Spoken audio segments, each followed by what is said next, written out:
Toby, it's good to see you once again. How's everything going in Norman as you guys get ready for the trip to Tuscaloosa? Great to see you again, too, Roger. Things are going good. Oklahoma's coming off a nice road win last time out against Tennessee and a bye week. Basketball season is underway, so it's a fun time of year. Excited to be with you today.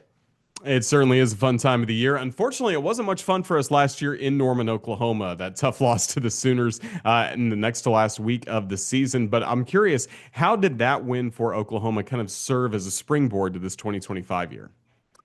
I think it was the diamond in the rough, if you will, in a otherwise forgettable year. It was the night that Sooner fans got to have some fun, and Oklahoma did not play well. The majority of last year, they did not have the record that they're accustomed to having. But that one game, it seemed to all come together for them. For whatever reason, on that night, they played great on both sides of the ball. I don't know. I guess probably in the back of your brain, maybe especially defensively, it gave them some confidence going forward that against big time opponents that they could play really well because they did on that night. I'm not sure there was a lot of doubt on that side of the ball already. Offensively, they made so many changes. There's not any carryover at all. They got everybody's new except for the running back that you guys saw last year, Xavier Robinson, for the most part.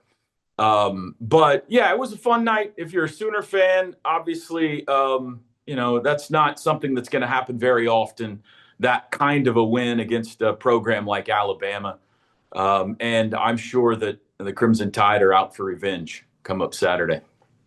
Well, you mentioned a lot of the changes on the offensive side of the ball. Let's dive into that a little bit more. Tell us about John Mateer and what he's brought to this Oklahoma program. It's been a very interesting season for John. He came from Washington State and started the year like everybody hoped he would. He is a Baker Mayfield clone in some respects. He's a little bit of a swashbuckler back there. Not real big, about 6'1", maybe, but plays with a lot of emotion, a lot of charisma. And if he put a 6 on his chest and traded places or went back about a decade, you'd think it was Baker running around. Now, I'm not saying he's Baker, but early in the season, that's the way he played. Then he broke his thumb against Auburn and had the surgery, came back from it quickly, give him credit for that, but has not been the same quarterback throwing the football and running it since he came back. Now, it's gradually been getting better and better. It's understandable. He had surgery on his throwing hand, so it's understandable. But early on, the deep passes, 15 yards or beyond was difficult for him to be accurate with. He also had a little bit of a knee issue that we didn't know about.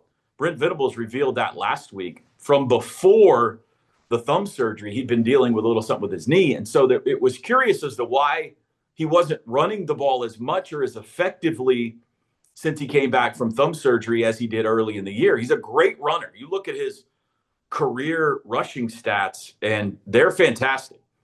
And that has started to come back.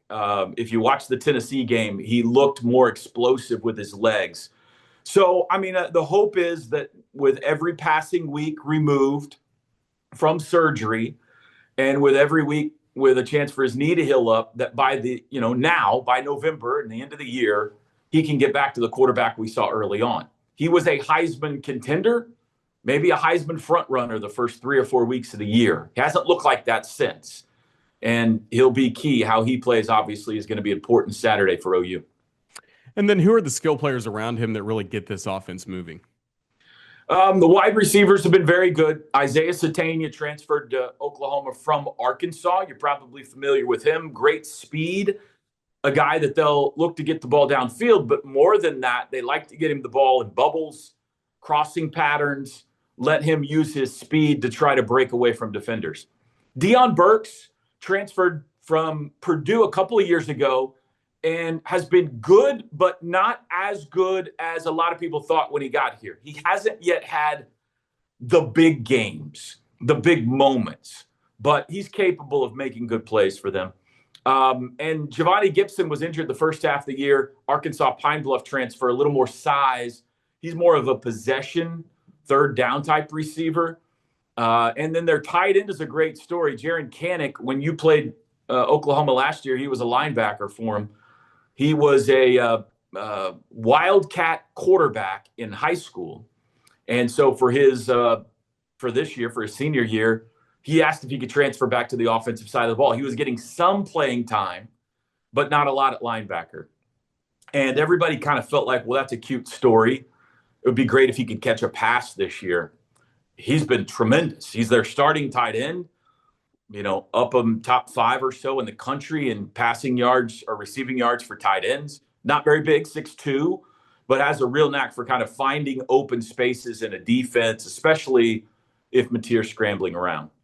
And then the running back position has been a little bit of a race this year to see who could win the job. It was expected to be Jaden Ott in the offseason, who came from Cal and was a preseason all-SEC selection because of what he did at Cal. And for whatever reason, it just hasn't worked. We have not heard of any injury or anything.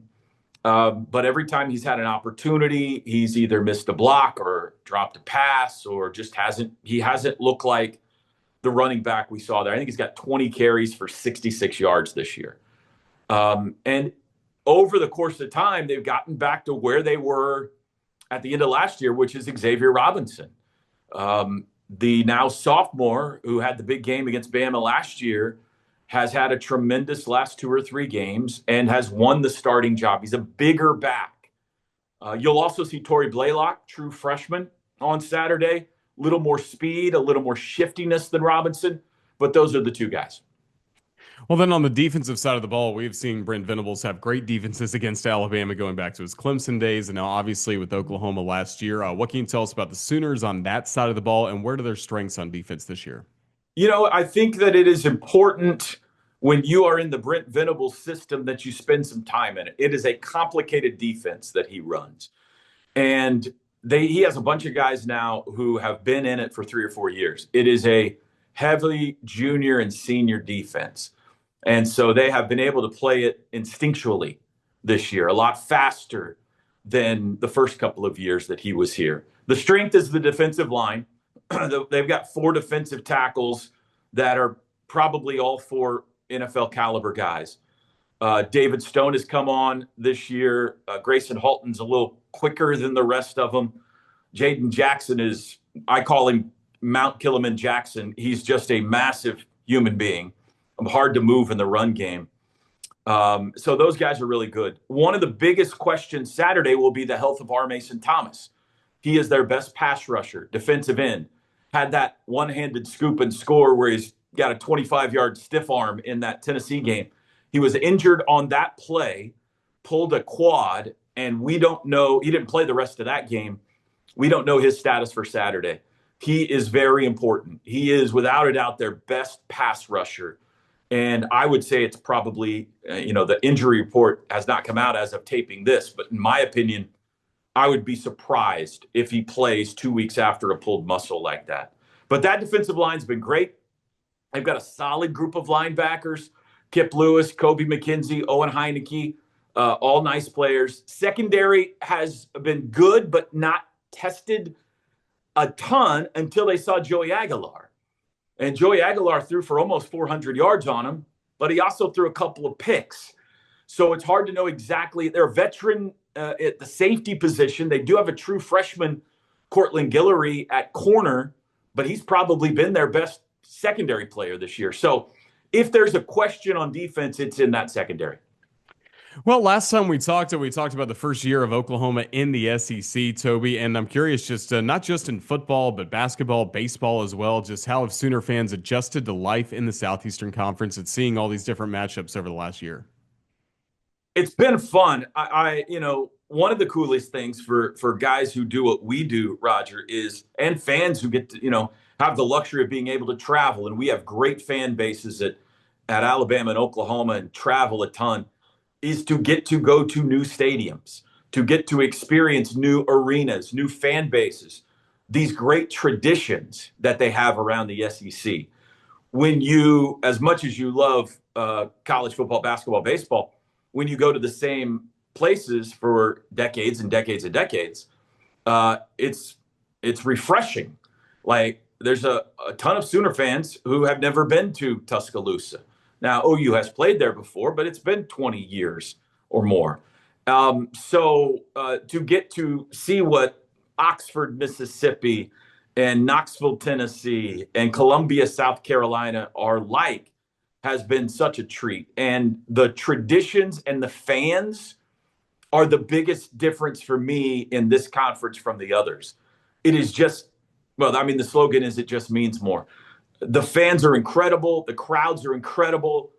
The traditions are iconic. The play on the field is, depends on the sport. Football has been better than what we saw in the Big 12, but at least last year, I would say it was sporadically better. There were some teams that are like, oh, yeah, that team's definitely better than anything we saw in the Big 12. And then there were some that were like, I think that team would finish bottom of the Big 12, so it was a little sporadic.